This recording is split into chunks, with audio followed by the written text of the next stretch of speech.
So, good morning, Apples of Wisdom friends. Yesterday I was watching a lot of the posts on Facebook about the tragic events that have been happening recently. Not just the shooting in Las Vegas, but also the hurricanes and the fires and the earthquakes and the massive loss of life, loss of homes, loss of jobs, loss of income, loss of friendships.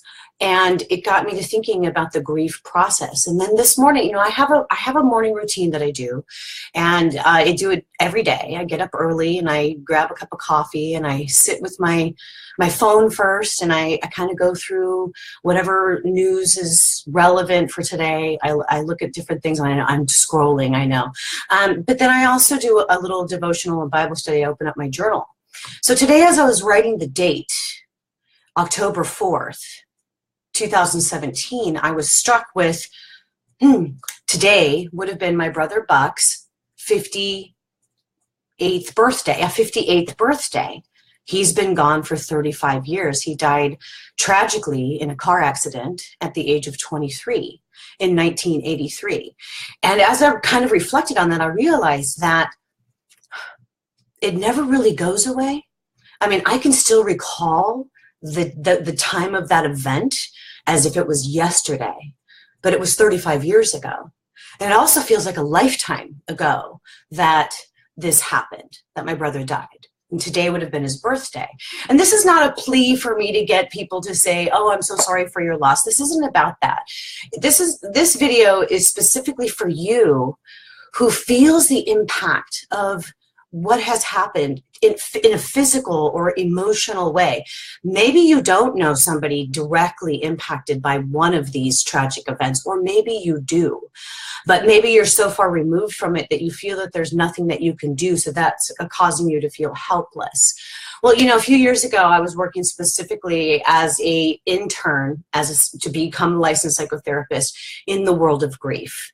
So not only do I have my personal experience with grief from a very young age, but also in the professional field as a grief and bereavement counselor and grief support group facilitator. So what I've done is I found some of the handouts that I would give to some of my clients at that time and the people in the support group, and I've posted them inside the Apples of Wisdom group.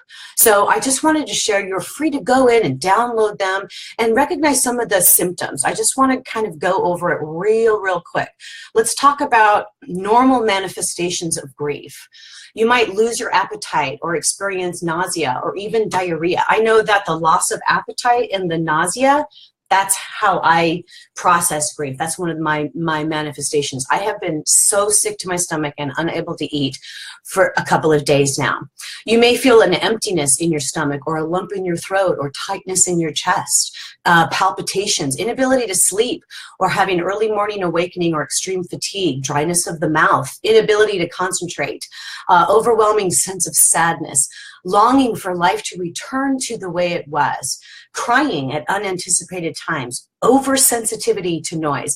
These are just some of the normal manifestations of grief that I wanted to share with you so that we could help to normalize the fact that as a nation, as a world, as a community of human beings, we are grieving.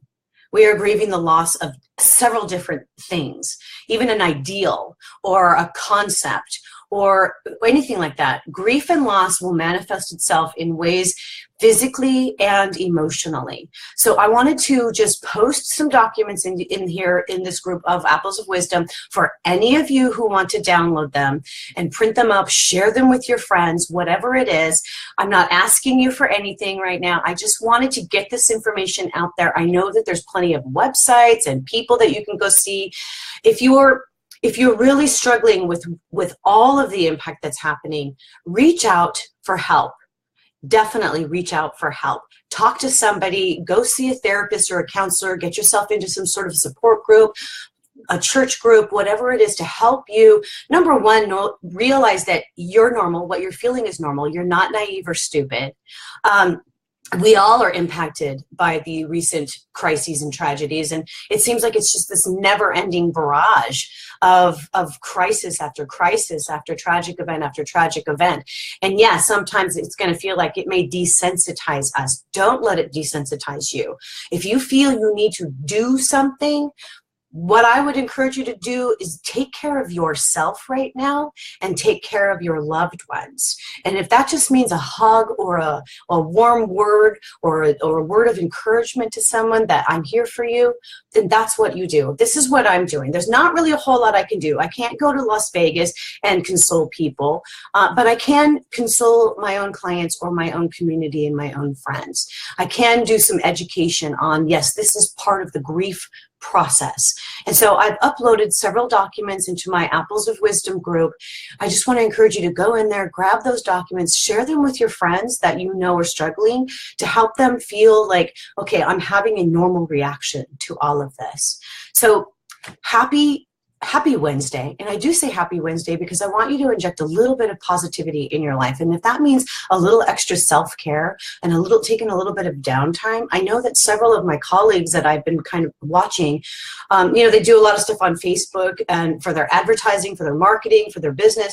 And everybody kind of came to a complete halt on Monday and maybe tried to readdress, their marketing and their business building on Tuesday.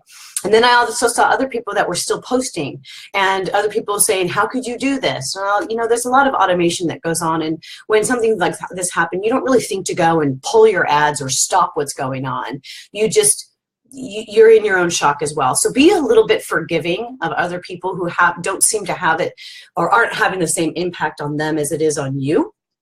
But also know that everybody grieves differently. Some people will just soldier on and keep going and act as if they're okay. Others will completely lose all of their emotional self-control and they'll just be crying. I remember when the 9/11 attacks occurred, that's kind of what happened for me. I had this unending sense of empathy for everyone involved. And this kind of empathy has stayed with me for years now. And then when this event happened in Las Vegas just a couple of nights ago, happened once again, I feel it physically as well. So you are not alone. And I'm here to help you in any way that I can. That's why I posted these documents in my Facebook group.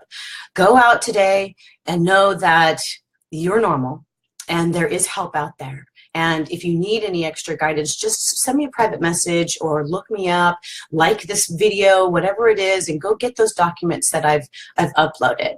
I'm off to go to work now. You guys have a wonderful day, and we'll see you later.